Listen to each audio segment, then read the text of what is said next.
Assalamualaikum warahmatullahi wabarakatuh. Baiklah, saya Feni Oktaviani dengan NIM 20231014 dari Prodi Pendidikan IPA.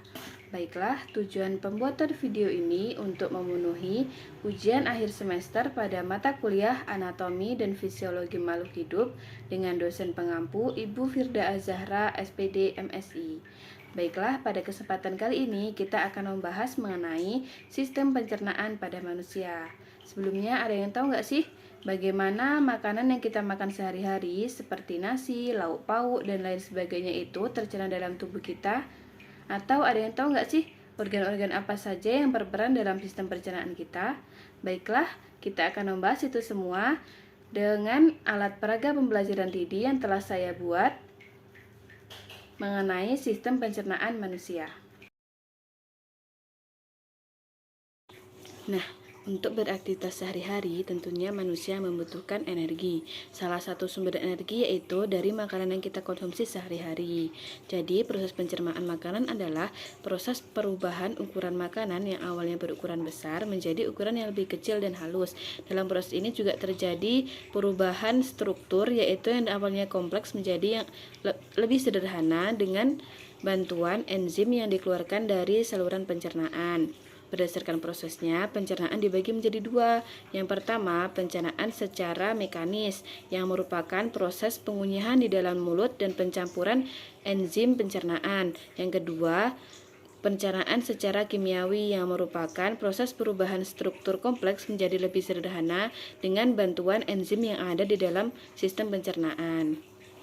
Pada proses pencernaan pada manusia, organ pertama yang terlibat yaitu mulut, di mana makanan masuk pertama kali melalui mulut. Di dalamnya terjadi proses pencernaan secara mekanik dan kimiawi. Untuk proses pencernaan secara mekanik dibantu oleh gigi, sedangkan untuk proses pencernaan secara kimiawi dibantu oleh beberapa enzim seperti amilase, petialin, dan enzim maltase. Organ pencernaan yang kedua yaitu kerongkongan atau sering disebut dengan esofagus. Setelah diproses di mulut, makanan selanjutnya menuju ke kerongkongan sebelum lanjut ke organ selanjutnya yaitu lambung. Di dalam kerongkongan terjadi gerakan peristaltik atau gerakan meremas-remas makanan bertujuan untuk mendorong makanan masuk ke dalam lambung. Organ yang ketiga yaitu lambung. Selain di mulut, di lambung juga terjadi pencernaan secara mekanik ketika makanan diremas oleh gerakan otot-otot lambung. Selanjutnya di lambung juga terjadi pencernaan secara kimiawi oleh enzim-enzim yang ada di dalam lambung. Ada beberapa enzim seperti enzim pepsin yang berfungsi untuk mengubah protein menjadi asam amino. Yang kedua, enzim renin yang berfungsi untuk mengubah protein menjadi kasein, dan HCl atau asam klorida yang berfungsi untuk memecah protein serta melawan virus dan bakteri penyakit yang masuk melalui sistem pencernaan pada manusia. Organ yang keempat yaitu usus halus. Dari lambung, makanan yang telah diproses di lambung selanjutnya menuju ke usus halus. Usus halus terdiri dari 3 bagian. Yang pertama yaitu duodenum atau usus 12 jari. Yang kedua, jejunum atau usus kosong, yang ketiga ileum atau usus penyerapan. Di dalam lambung, makanan kembali mengalami pencernaan secara kimiawi dibantu oleh enzim-enzim dari empedu, pankreas dan hati seperti enzim amilase, tripsin, maltase, sukrase, laktase, dan lipase. Organ selanjutnya yaitu usus besar. Setelah nutrisi mengalami penyerapan di usus halus, selanjutnya sisa-sisa makanan mengalami pembusukan di usus besar. Selain pembusukan, di usus besar juga terjadi proses penyerapan air sehingga sisa-sisa makanan siap diubah menjadi feses atau kotoran.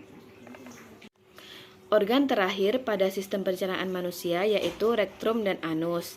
Feses sebelum dikeluarkan disimpan terlebih dahulu di dalam rektrum.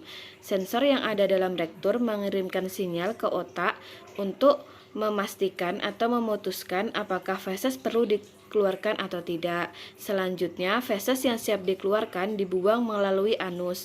Otot anus berfungsi untuk menahan atau menjaga agar feses tidak keluar dari anus sebelum waktunya. Nah, itulah proses pencernaan pada manusia. Sangat panjang, bukan?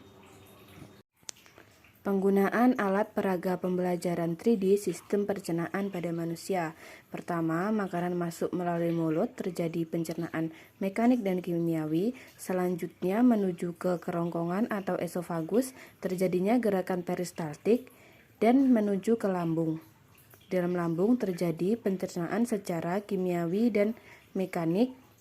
Dari lambung, makanan menuju ke usus halus. Di usus halus terjadi penyerapan sari-sari makanan dan menuju ke usus besar. Di dalam usus besar terjadi pembusukan dan penyerapan air sehingga fases siap dikeluarkan. Sekian video pembahasan mengenai sistem pencernaan pada manusia. Saya akhiri dengan wabillahi taufiq wal hidayah. Wassalamualaikum warahmatullahi wabarakatuh.